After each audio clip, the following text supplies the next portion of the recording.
If having the title king or queen is something that you have always dreamed of, and now is your chance to get it.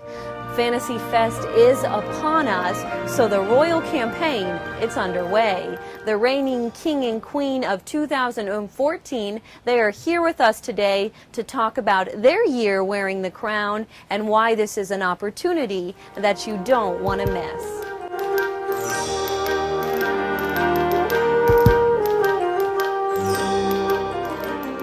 Mel, it is such a pleasure to have you here. I have to say you look gorgeous in your crown and in your sash. It's got to be hard to give it up. Well, thank you very much. And it is, you know, it's really fun to get all dressed up. We, as King and Queen, we get invited to do things all the time in terms of helping the community and representing AIDS help at events. So I take it very seriously and like to put on all the jewels and get your hair done and wear the crown and this, that. I haven't quite taken it to the extreme of wearing it like grocery shopping or things. Hey, there's still a couple months to do that. I'm sad though, I only have 5 months left. That's right. Now, was it all you expected and more, Mel? Well, I have to say the experience was absolutely overwhelming, dynamic, exciting, and fun. You know, it's sort of a mixture of business school and being a social connector and a party planner all in one spin. And it was fantastic. I loved it. I met so many people in the community and we raised so much money. So it was really nice to give back to a place that has adopted me. I've only been here for 5 years, so it was a big deal that we were so successful and that I won. Why did you decide to run for Queen? You know, I kind of backed into it. It's a funny story. I was asked to sing in Aqua Idol for the Key West Realtors Association, which I did, and turned, because I'm a terrible singer, so we turned it more into like a costumey performance kind of thing versus just getting up there and singing. I had to distract everyone from my terrible voice. But then after that, we had so much fun. People said, "Oh my gosh, with this attitude and your costumes and stuff, you would be a really good candidate." And so I thought about it and was like, you know what? Why not? Try it and see what happens. So it was fun. We turned it all into just a big party. Lots of different fundraisers, lots of different costumes. And it was great just reaching out to the community. I got involved with the Parrot Head Association and other groups. Just if I joined their group, then they would come help me. So it was a great networking tool. Great. Now there does have to be another king and another queen. So why should people run, ML? Well, for the very reasons that I just said, just the personal reward from going out there and meeting everybody and getting involved in the community. And even if you don't win, you still have all of those contacts and things that you can use and leverage and help other people. That's probably the number one thing that I got out of it, is just being accessible to the community to help them raise money and awareness for whatever cause. You know, being part of the One Human Family community, it makes so much sense to get out there and do what you can to help others. Well, great. So yeah, I would recommend it to anybody. Great. Well, ML, I hope to see you at the grocery store with your crown and your sash on sometime soon. I'll be sashaying around the produce aisle. There we go. Thank you again, ML. You're welcome. My pleasure.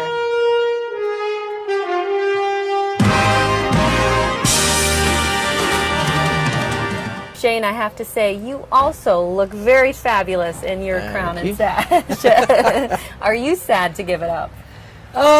In a way I am. It's been a great year for me, you know, in the aspect of what I was able to say and people actually listened, because over the past 8 months, people have said, you know, you really made me think about some things, made me realize what all the money was actually going for, and as opposed to what I thought this was all about.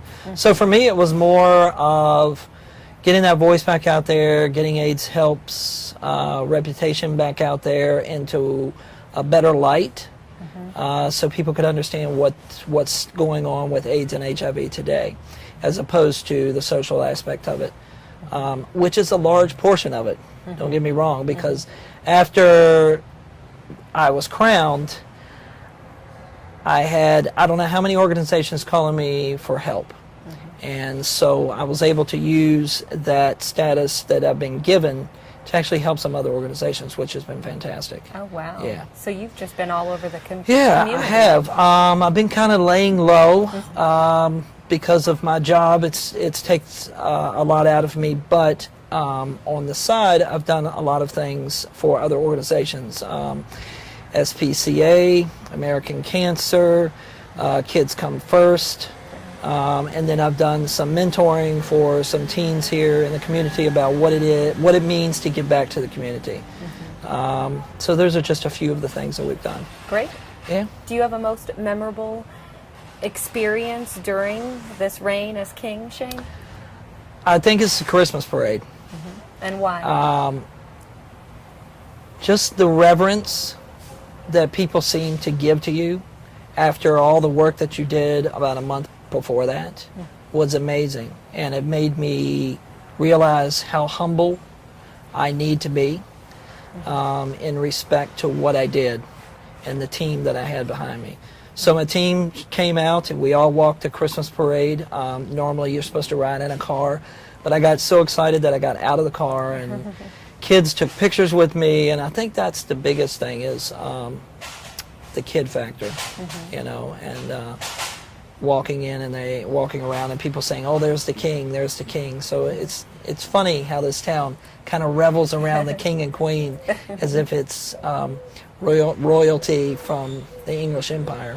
That's so cool. I love it. Now, Shane, would you recommend this to your friends, running for Fantasy Fest King? Absolutely, absolutely. There's a number of things you're going to get out of it, not only for yourself, but for the community. It's a worthy cause that still needs to be reveled in and pushed for, because we do not have that AIDS-free generation yet.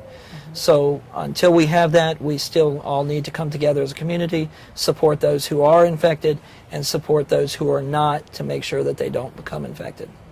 So I would encourage anybody to get out there, because you will not only find yourself in the community, you'll find yourself within yourself, if that makes sense. Absolutely. I've learned a lot about me Wonderful. through this whole experience. Great. Shane, it's been a pleasure talking with you. I had fun talking with you during the campaign. Now I have fun talking with you as king. Will I see you wearing your crown in the grocery store? Probably not. Probably not. Yeah, I get knocked on all the time because I don't wear it enough. But just being out there and being me, I think people know what I'm all about and what the crown's all about. Absolutely. So. Thanks again, Shane. All right. If you think you have what it takes to become a cape and crown wearing, float riding community ambassador, contact AIDS Help today.